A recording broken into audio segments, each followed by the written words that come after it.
It's day 92. I had a rest day yesterday, god damn it.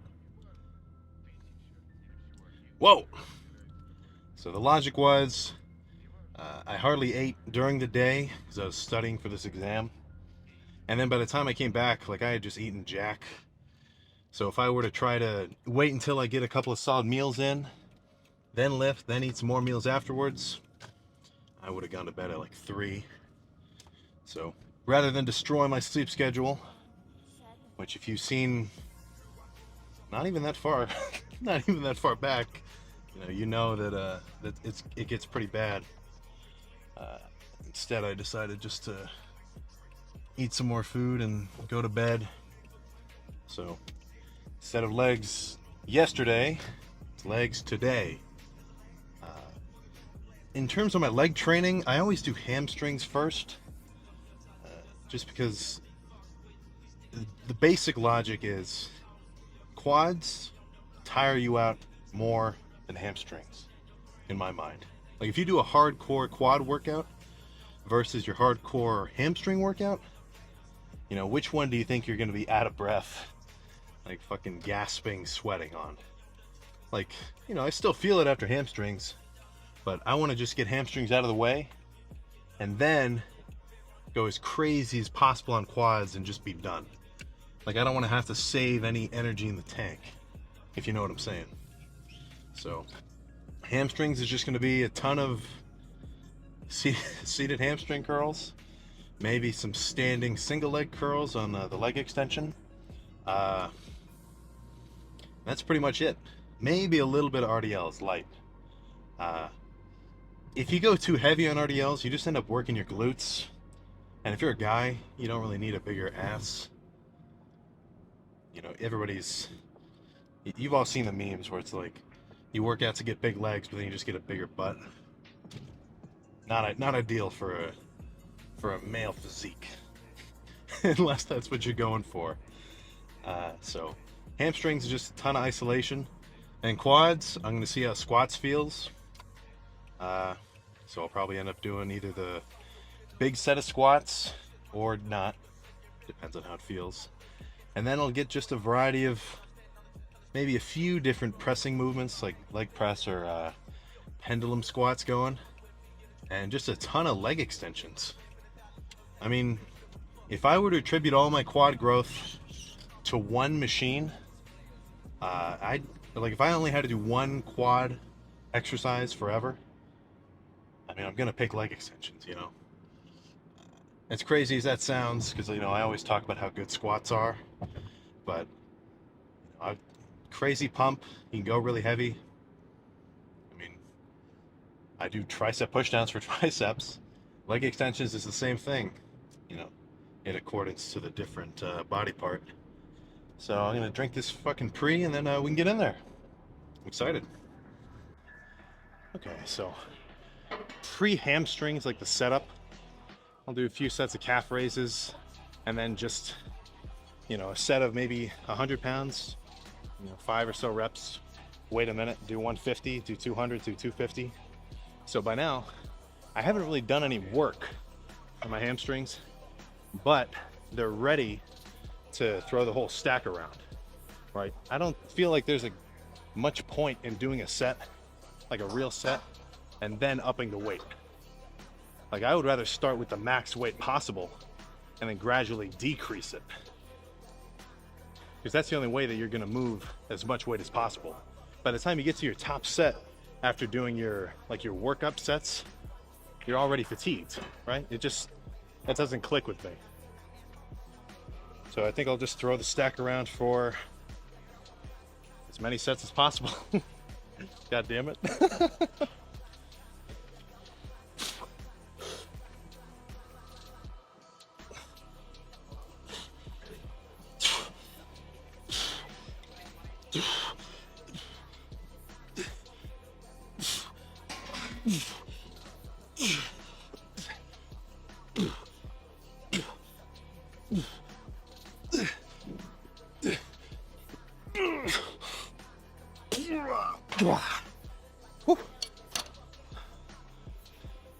So in terms of rest times, how long do I rest? How long am I resting in between sets?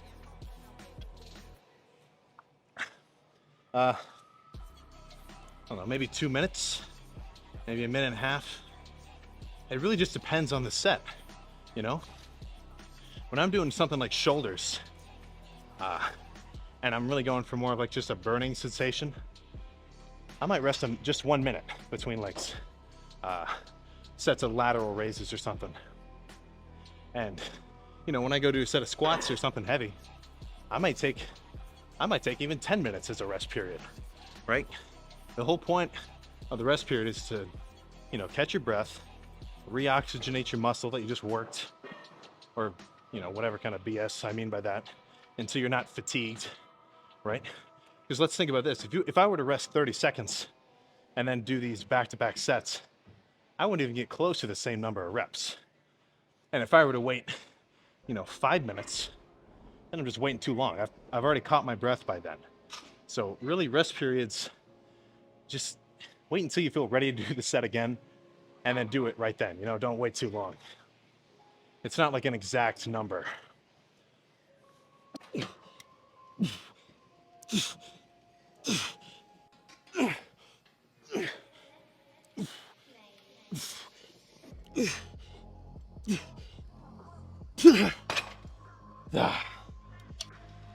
Those heavy double leg, like seated curls, that's more of just like what I describe as just a go crazy heavy set. You know, I'm not necessarily emphasizing the squeeze as much. Like, quote unquote failure there is much more physical. Like, I literally can't do another set or another rep. But here with these lighter standing curls, like one at a time, the limiting factor is just going to be like how much you can handle the burn. So rather than just move a crazy amount of weight, this is going to emphasize the squeeze, right? And doing that is going to help get you a crazy pump. Like, just, I mean, think about it. Are you going to get a bigger pump in your chest by doing just sets of heavy bench? Or, you know, by doing some heavy bench first and then finishing something with flies, where you can really get a good contraction. So I'll probably do a few of these and then move on to something else.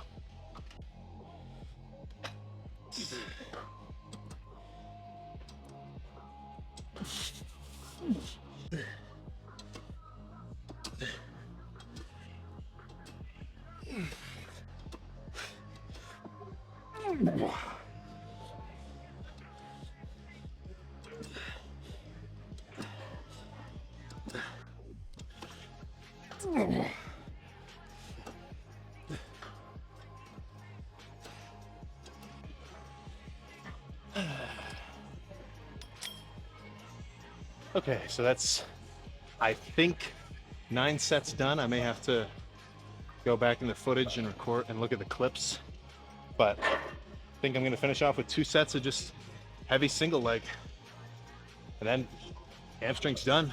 They're already pumped to hell. Oh wait,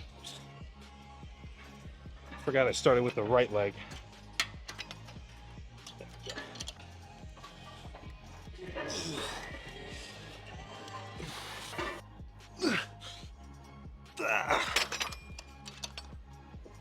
Boy.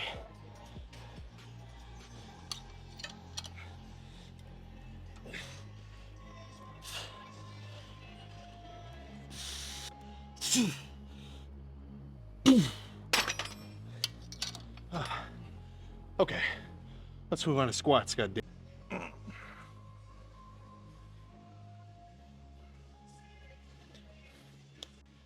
Let's see how one plate feels. Ideally, I should just go down and bounce right back up with like 0 effort, right? If that's how the first set feels with one plate, that's typically a good sign for me.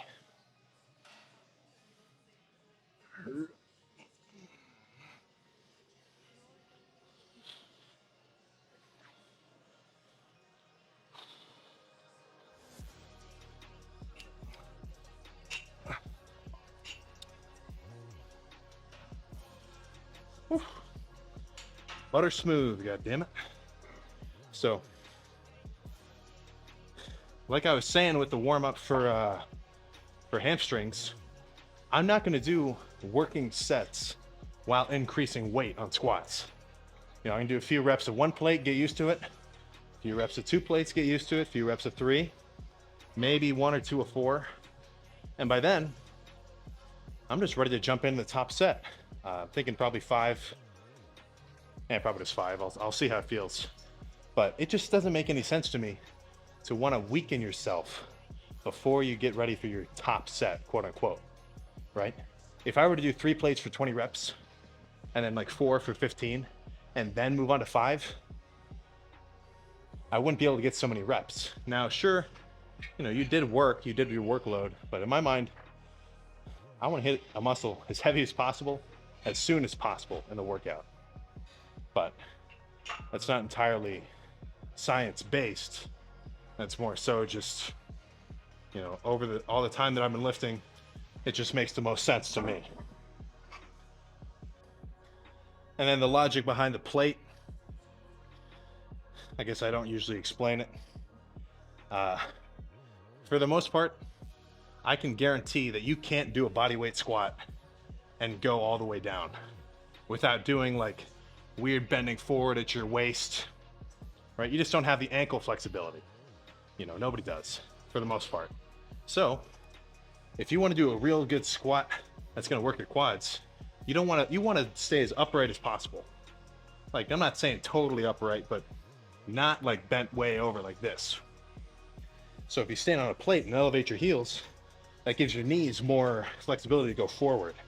So instead of squatting like fucking this, right, I can get on the plate and squat more just straight up and down. I wouldn't want to squat without it, but you do what you want.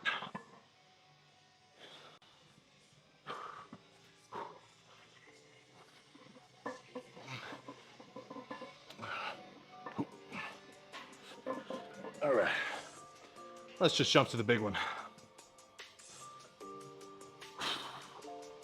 So by the time you're sitting right here, you're staring right at your top set's weight, you should be freaking out. You know, you should be a bit scared. Your heart should be pumping. It's been a while since I've gone to absolute failure on squats. Typically I have a good gauge of how many reps I can get. So like if I do 12 or something, I know I probably won't get 13. I'm gonna try my hardest to go to actual failure on the set of squats.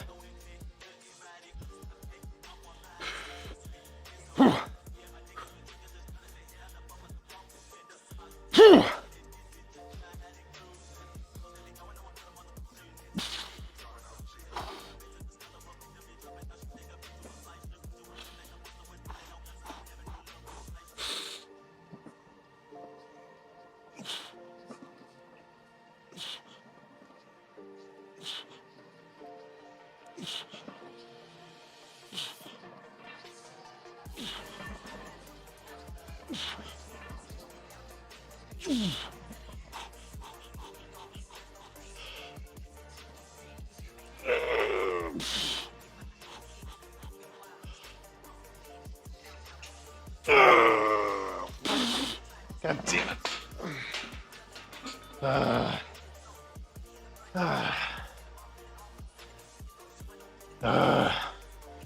I fucking pussed out. I should have gone for more. Adductors felt okay though, so that's good. Let's move on to something else after. Holy shit, I just got lightheaded.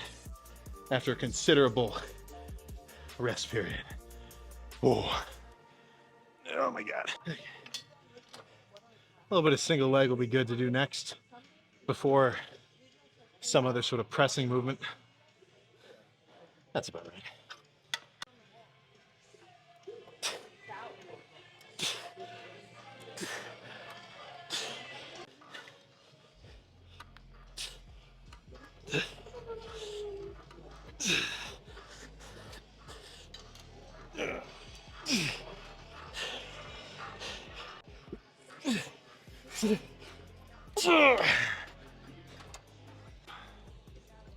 I couldn't tell you why.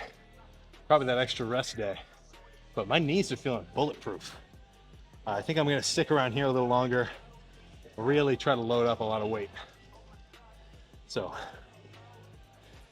don't get tired of seeing like 5 more sets in a row.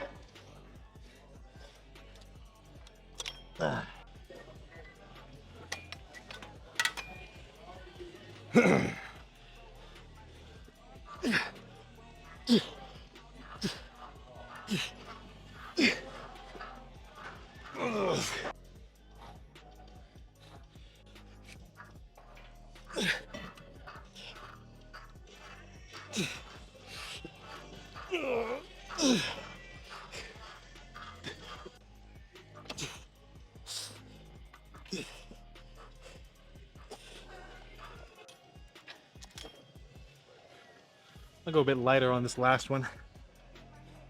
Just really try to get that burning sensation. God damn it.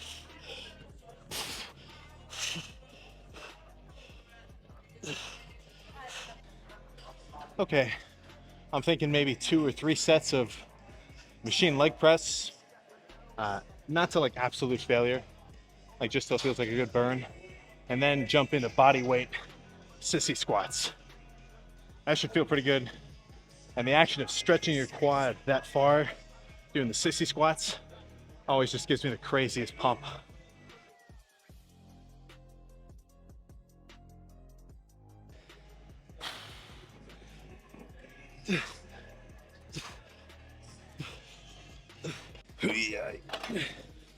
Wow.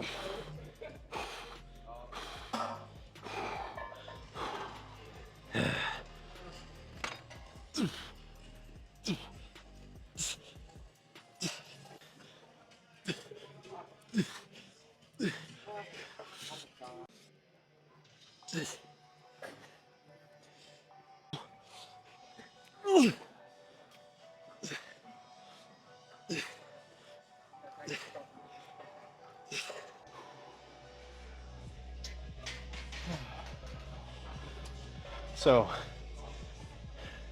this may or may not be the best lighting, but regardless, I can assure you that it was a good ass pump. Oh my god. Fuck. God damn, these pants don't want to fucking come off. Come on. Come on, god damn it. Shit. There we go. Okay. All right, that's pretty good. I gotta check the pump somehow, god damn it. They're kind of freaking out. I usually never have fucking shorts on. And I mean, I feel like looking at your pump while you're getting it is a bit distracting, you know? Like, I get it, it's cool to see the muscle fibers doing whatever, but at the end of the day, I don't want to have to be like, you know, taking time out of my lift to go walk to the mirror and like think about how I look, you know. While I'm lifting, I just want to focus on the feeling of the lift, you know. If you're sitting around flexing the whole time, it's up to you, it's whatever. But that is most certainly a freaky pump, I tell you what. And I mean, what I do, hamstrings was just hamstring curls of, I did 3 kinds, but the double leg and the single leg were pretty much the same. And, you know, I didn't even need to do those leg extension, single leg curls. I just kind of do that for fun. I would have probably got the same amount of, you know, pump and workload done if I were to have just sat on that leg curl for all 11 sets.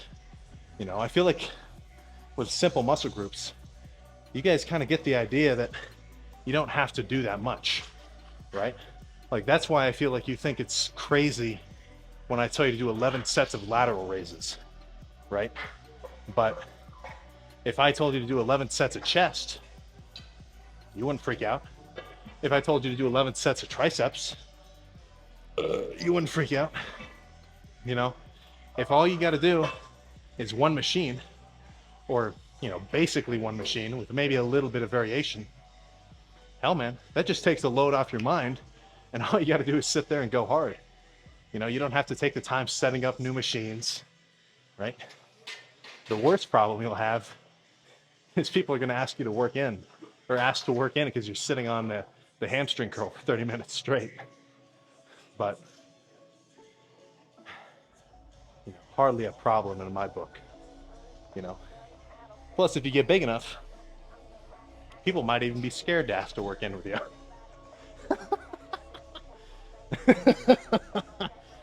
That's kind of mean, but whatever. Whatever. That's just a benefit of being an advanced lifter. So I'm gonna. Oof. What was it? Oh yeah. So I'm gonna go do calves, and then get in the car. God damn it! It was a successful leg day. All right. Oh my god. Okay, let's get out of here.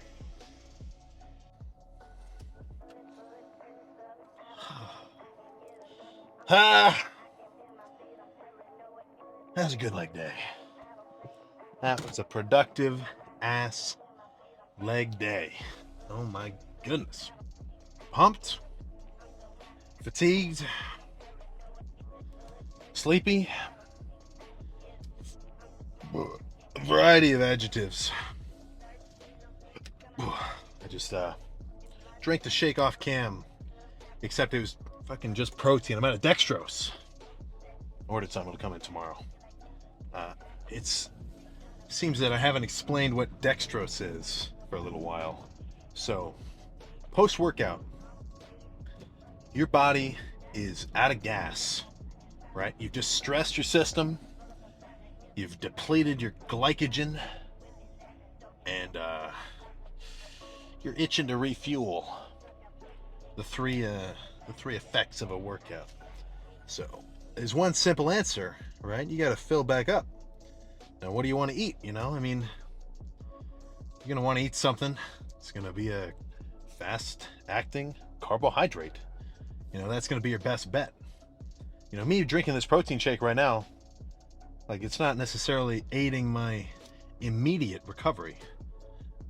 But if you were to add in, say, you know, 30, 40, 50 grams of dextrose, right, which is the simplest sugar you can get your hands on, then guess what? As soon as you fucking take it down, your body's like, oh shit, we got some fuel. Instantly gonna spike your insulin and shoot carbohydrates directly into your freaking muscles, you know. That's the basic bro science of it. Now, if you were to drink just like a soda pop or some sort of candy, like a gummy worm or whatever, gummy bears, that wouldn't hurt. You'd spike your insulin, but the sugars in those are not, you know, just the one molecule of, I forget what you call it, base carbohydrate, whatever. You know, it's multiple of those little things connected. Right? So when you eat those gummy bears, that's just like sucrose or whatever, or fructose, you know, there's all sorts. Your body's got to digest it first before it gets sent into your system. And then, you know, the more complicated the carb gets, the slower the insulin response is going to be. Right? If you were to just eat some oatmeal post-workout, you're not going to spike your insulin at all. Well, eating anything is going to spike it, but I mean like crazy. So bulking or cutting, that's going to be your best bet for recovery, right? Like, even if I was trying to diet down and lose body fat, I would still want to do at least maybe 25 or 30 grams of dextrose post-workout, just because that insulin spike post-workout, Jesus Christ, if I could say post-workout 100 times, it's going to be highly beneficial for your recovery, you know. The more time that your body is just stressed and unfed, the worse it's gonna, the worse it's gonna perform. In layman's terms, just in general. Uh, Let me think. Let me think about another question that I've been seeing in the comments a lot. I already talked about rest time during the lift. Dextrose. So, in terms of training to failure, I've been getting this a lot. Well, a little. It's a little bit of a touchy subject, because your body's capable of doing, pretty much considerably more than you can make it do, right? Like, if somebody were to put electrical stimulating pads on my arm and then, electrically stimulate my biceps to do curls and do a full-on set, it would probably get more reps than I could just with my mind. So, training to failure, it's easier on a compound lift, right? If you're doing a bench press or a squat, it's not too hard if you load enough weight to reach a point like maybe 7-8 reps where you just physically can't get another rep. So you train to failure, that's good, assuming you really went hard. But once you get into more of the lighter weight stuff, like with the leg extensions or, with lighter curls where you're trying to focus on squeezing and stuff like that, or lateral raises, it gets a little bit more complicated because I'd say lateral raises is the easiest example to explain. Because, if you grab the 30s or something, you can get to, let's say you get to 10 reps with the 30s, and you're starting to feel a burn. You can't go all the way to the top anymore. You can still do some partials. You can still keep going with partials and keep going. So if you're not doing a compound lift or doing something really heavy, and your limiting factor is sort of just your pain tolerance, then you won't necessarily train to failure in that sense. You'll pretty much just be going until you feel like it was a good set, right? And that's where the responsibility lies on you to be able to push yourself hard enough where a good set to you really is a good set, right? Because a newbie lifter, let's say a 6-month in lifter, if he's doing bicep curls with light-ish weight, like not crazy heavy for him, he might stop his set with a considerable amount more in the tank than a guy who's been lifting for like 3 years. Right? Because the guy who's been lifting for 3 years, assuming he's been progressing, he's going to be able to push himself harder, right? So that's another way that you'll improve over time, right? With lifting, sure, you're going to gain strength. That's pretty much a basic. You're going to gain strength and size, but your training intensity, not just the weight, should increase, right? The longer you've been training, the less, what's the term? The less sensitive you are to the training, right? If I were to do a workout with the same intensity that I did maybe in my first few months right now, I don't know, I might not get that much out of it. Because now, I'm a more experienced lifter. I gotta push myself fucking hard.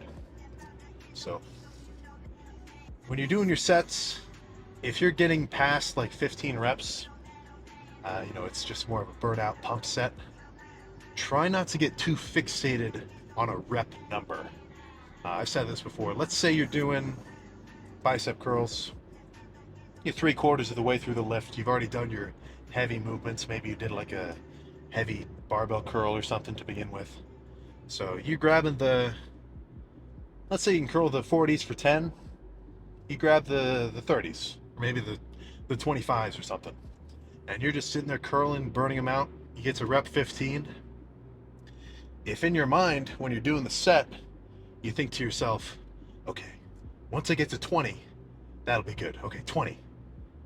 If you hit 20 reps, you're gonna be more likely to just oh my god, you'll be more likely to just stop the set, Even though, if you had 25 in your mind, probably would have made it to 25, right? So if you're doing sets like that, the novice lifter is going to pick a number, and it's going to be below his potential, right?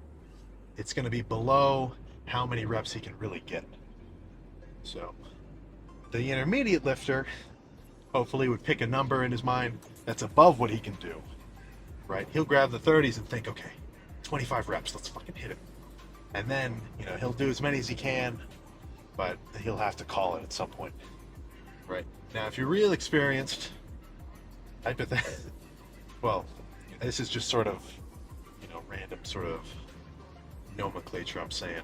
But the experienced lifter with, I would say, doing just a pump set, right, where it's going to be above 15 reps, he's not even counting. He's not even counting.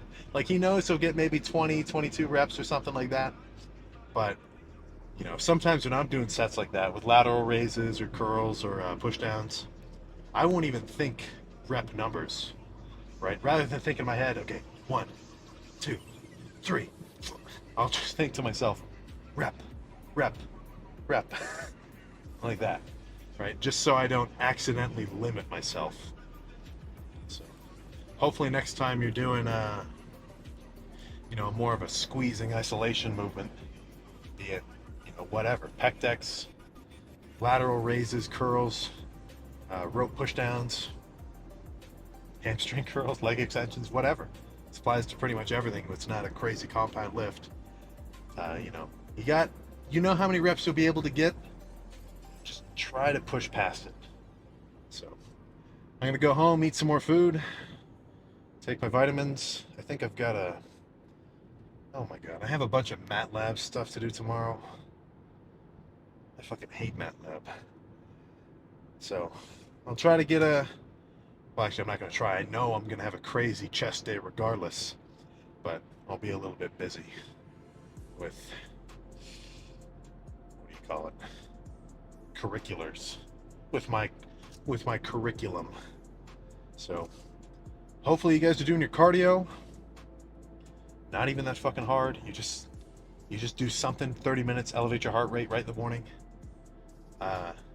You'll just feel more productive, right? Let's say you don't have shit to do until 10 o'clock, right?